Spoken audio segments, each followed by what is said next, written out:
नमो तस् भगवतो अरहतो सम्मा सम्बुद्धस्स। नमो तस् भगवतो अरहतो सम्मा सम्बुद्धस्स। नमो तस् भगवतो अरहतो सम्मा सम्बुद्धस्स। ये च बुद्धायति ताच ये च बुद्धाय नागता पच्युपन्ना च ये बुद्धा अहं वन्दामि सर्वदा। ये च धम्मायति ताच ये च धम्माय नागता पच्युपन्ना च ये धम्माहं वन्दामि सर्वदा। ये च संघायति ताच ये च संघाय नागता पच्युपन्ना च ये संघा अहं वन्दामि सर्वदा। आज 26 जनवरी 2025 इस देश के 15 अगस्त 1947 में जो सत्ता का हस्तांतरण हुआ, गोरे लोगों के हाथों से काले लोगों के हाथ में सत्ता आ गई, जिनमें अधिकाधिक साम्राज्यवादी मूल के लोग, जो पूंजीवादी और ब्राह्मणवादी दिमाग वाले लोग सत्ता पर कब्जा पा लिए। लेकिन पूरे विश्व में दूसरे विश्व युद्ध के बाद जो हादसा हुआ, अमेरिका एक साम्राज्यवादी देश करके उभर करके सामने आया। जागतिक बैंक, अंतर्राष्ट्रीय नाणय निधि और अन्य जो पैसे वाली संस्थाएं जो नए तरीके से साम्राज्यवादियों का शोषण शुरू हुआ, गरीब देशों को लूटने का तरीका जिन्होंने आत्मसात किया, सत्ता का हस्तांतरण भी हुआ तो हुआ, सत्ता का हस्तांतरण हुआ।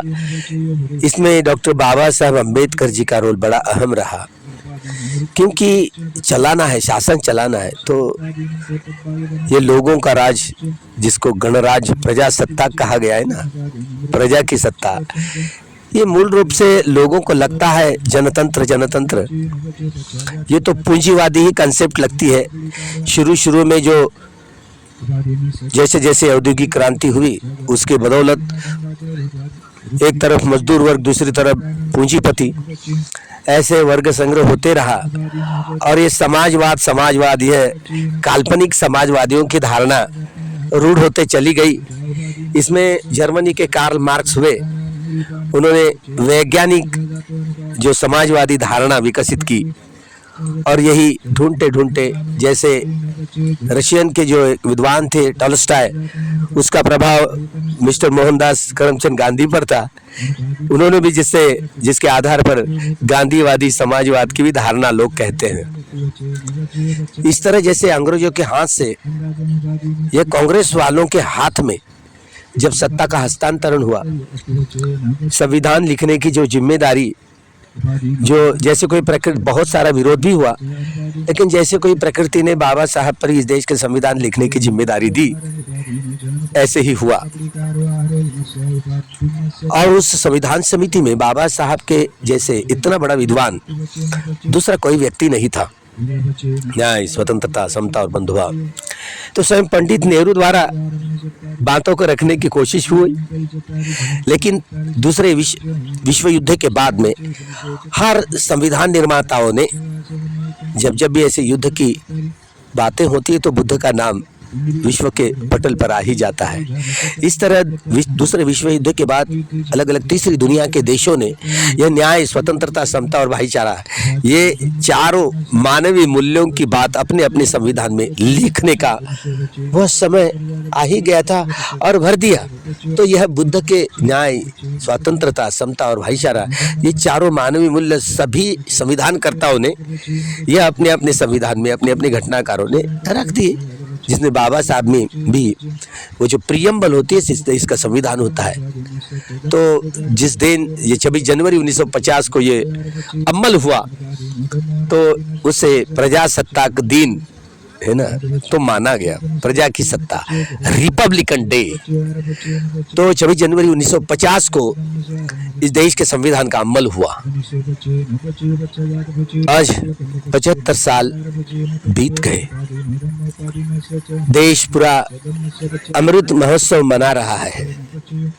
एक तरफ भारत का संविधान पूरी दुनिया में दुनिया की सबसे बड़ी जनतंत्र की भावनाओं को लेकर लोगों के बीच में सराहना हो रही है, दूसरी तरफ यही देश के सत्ताधारी लोग संविधान के तो अरे बहुत वाहवाह करते हैं, बाबा साहब का नाम भी लेते हैं। लेकिन पहले जब 2014 में नरेंद्र मोदी जी प्राइम मिनिस्टर हुए और संसद पर के माथा टिकाया और पहला ही जो उपदेश किया उन्होंने, क्या उसको उपदेश कहेंगे, कहे ये नीति आयोग जो शुरू किया ना, चाबी होती है संविधान की, जो नियोजन आयोग, जो बाबा साहब ने कहा था कि मेरे हाथ में नियोजन होना है, तो नियोजन आयोग रद्द करके उस पर नीति आयोग लगाने की बात कही, जिसके आधार पर ये 10 साल जो अनुभव कर रहे हैं सब देश पूंजीवादियों के हाथ में चला गया। तो इतना ये आतंक है, इसको अर्थव्यवस्था का आतंक कहा जाता है। जो 10 साल पूरे बीत गए, पिछले दरवाजे से कोई इमरजेंसी लग गई है, चुनाव भी होते हैं तो ईवीएम हैक करा करके चुनाव लिए जाते हैं। संविधान कितना भी अच्छा हो लेकिन चलाने वाले अगर ठीक नहीं है तो ऐसे ही देश के हालत, इतनी कंडीशन बिगड़ गई है जैसे कोई अब मनुष्य एक दूसरे के साथ में इतना सांप्रदायिक हिंदू मुस्लिम करके ज्यादातर अल्पसंख्यकों पर हमले की तैयारी दिख रही है। पिछले साल में हमारे जो मणिपुर के नारी जाति महिलाओं को, माता भगिनियों को नंगा करके ढिंड निकाली गई है। पहले जैसे कोई मनुस्मृति का कानून चल रहा हो, जैसे कोई मनुस्मृति का कानून चल रहा हो, क्या करे, किसको कहेंगे? न राष्ट्रपति बोल रही है, न सुप्रीम कोर्ट बोल रहा है, सब चुपचाप है, क्या करे? हम इस अमृत महोत्सव के जरिए इस संविधान का बाबा साहब ने, कोई बीमार पड़ गए लेकिन सबसे बड़ी जिम्मेदारी बाबा साहब पर आ गई और बाबा साहब ने जो संविधान बनाया सबके हित के लिए, सबके सुख के लिए। इसलिए इस तिरंगे झंडे पर ये जो धम्म चक्र लहराया, जो धम्म चक्र तिरंगे पर जो दिख रहा है वो न्याय का प्रतीक है। न्याय यानी सत्य, अंततः सत्य की ओर देश आगे बढ़े। ये ऊपर का जो है ये स्वतंत्रता का, ये सफेद वाला समता का और आखिरी भाईचारा का। तो इसका इसी तरफ जो संविधान में जो न्याय, स्वतंत्रता, समता और भाईचारा, ये मानवीय मूल्यों की पहचान, ये इस देश का, राष्ट्र का ध्वज है जिसे बड़े बड़े भारतवासी। लेकिन इस साल वो जो इतना सारा मनाते हैं ना, अमृत महोत्सव मनाते हैं, हर घर तिरंगा बोलते हैं। लज्जा होनी चाहिए सत्ताधारियों को, ये तिरंगा नहीं है, ये चौथा रंग क्या गायब कर दिए उन्होंने। धम्म चक्र जो होता है और नोबेल ट्रुथ, आर्य सत्य 4 हुआ करते, 3 नहीं। इसलिए आर्य सत्यों का साक्षात्कार करके ही देश को बदलना है। इसलिए बाबा साहब अम्बेडकर जी द्वारा इस राष्ट्र के झंडे पर यह धम्म चक्र को लहराया। राष्ट्रपति के भवन पर धम्म चक्र पवत्तनाई लिखा हुआ है। राष्ट्रपति के भवन में भगवान बुद्ध की खड़ी मुद्रा रखी है। इतना ही नहीं, लोकसभा में या राज्यसभा की जो सभापतियों की कुर्सियां होती है उसके पीछे भी धम्म चक्र पवत्तनाई लिखा हुआ है। 4 सिंहों की राज मुद्रा ये भिक्षु संघ का प्रतीक है जो चारों दिशाओं में भगवान बुद्ध के सद्धर्म का प्रचार एवं प्रसार करे।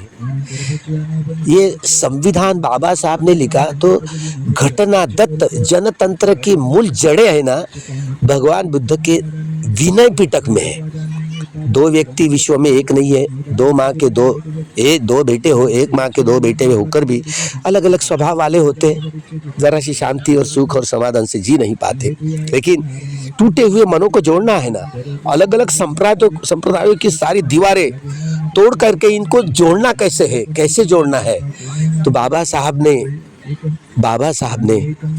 बहुत कुछ जो भरा है ना, क्योंकि सिंबल ऑफ नॉलेज है, इतना सीधा सरल व्यक्ति नहीं, बोधिसत्व का महाकुशल काम, यह संविधान का काम करते समय में जैसे कोई बाबा साहब की इतनी ज़रूरत पड़ी कि घटना समिति में, जो संविधान समिति में बाबा साहब की जो कार्यकाल समाप्त हुआ था, स्वयं मोहनदास करमचंद गांधी ने, जो बम्बई राज था, मुरारजी भाई जो दौर संभाल रहे थे,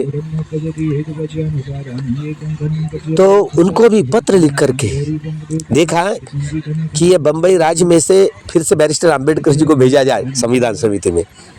तो मजबूर होना पड़ा गांधी को भी स्वयं। यहाँ तक कि शुरू में कैसे विरोध हो रहा था, लेकिन पता चला कि पंडित नेहरू को भी पता चला, गांधी ने बोलकर, क्योंकि पंडित नेहरू को बुला करके गांधी स्वयं बोले कि बैरिस्टर अंबेडकर इस नए मंत्रिमंडल में है या नहीं। तो उनका नाम नहीं देखा, जगजीवन राम बाबूजी का था, लेकिन बाबा साहब का नहीं था। देखो, उनके जैसा होशियार दूसरा कोई व्यक्ति नहीं, उनकी होशियारी का इस देश के लिए लाभ करे। तो स्वयं पंडित नेहरू को फिर भी बाबा साहब चाहते थे कि मेरे हाथ में नियोजन आयोग आए तो सारा बदलाव बहुत एक मूल तरीके से होगा, जड़ें बदलेंगे।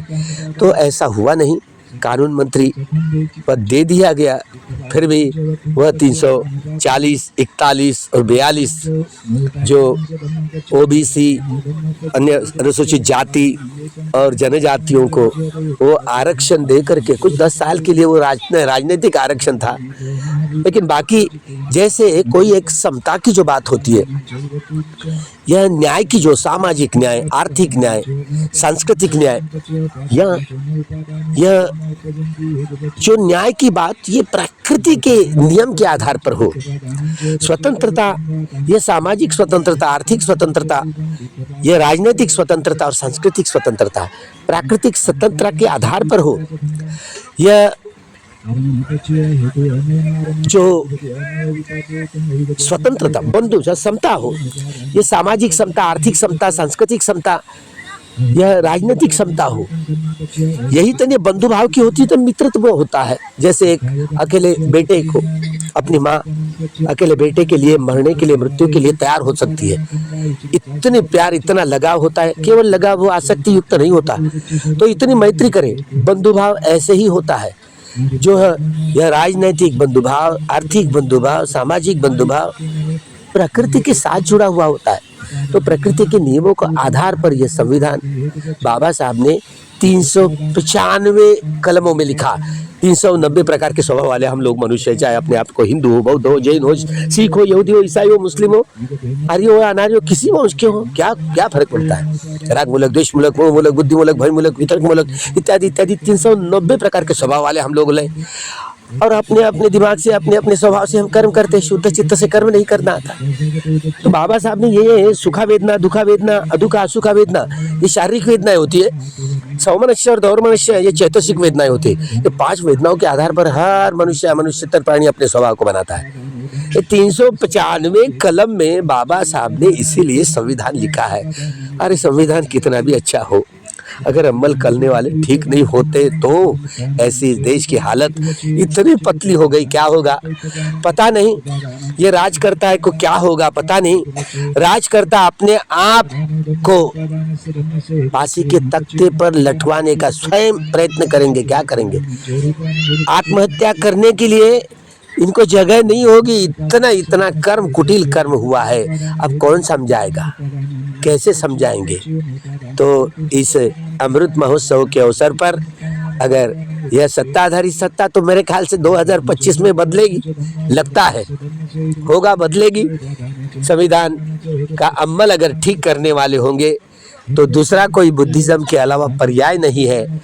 अब तो कोई भी हो, बाबा साहब का नाम लिए बगैर किसी की भूख मिटती नहीं है, किसी की प्यास बुझती नहीं है, क्योंकि बोधिसत्व का वह सारी सांप्रदायिक जितनी सारी दीवारें हैं तोड़ करके मनुष्य दूसरे मनुष्य के साथ मनुष्यता का व्यवहार करे, ऐसे जीवन यापन करने वाला यह संविधान बाबा साहब ने जो खून का एक भी बूंद न बहाते हुए न्याय, स्वतंत्रता, समता और भाईचारा इस मानवीय मूल्यों के आधार पर समता मूलक जीवन पद्धति को ही जनतंत्र कहा गया, लोकतंत्र कहा गया है। यह लोकतंत्र की धारणा विश्व के किसी विद्वान को यह नहीं समझ में आई है। बोधिसत्व का महाकुशल चित्त है, यह बाबा साहब ही कर सके। तो बाबा साहब के कहने के अनुसार ये संविधान के अनुसार देश चले। अरे सभी चाहे अपने आप को हिंदू हो, बौद्ध हो, जैन हो, सिख हो, यहूदी हो, ईसाई हो, सारे संप्रदायों की दीवार सारे टूट जाएगी और एक व्यक्ति दूसरे व्यक्ति के साथ में मनुष्य के समान जीवन यापन करने लगेगा। यही इस देश का भविष्य होगा। खूब मंगल हो, खूब कल्याण हो। भवतु सब मंगलं, भवतु सब मंगलं, भवतु सब मंगलं।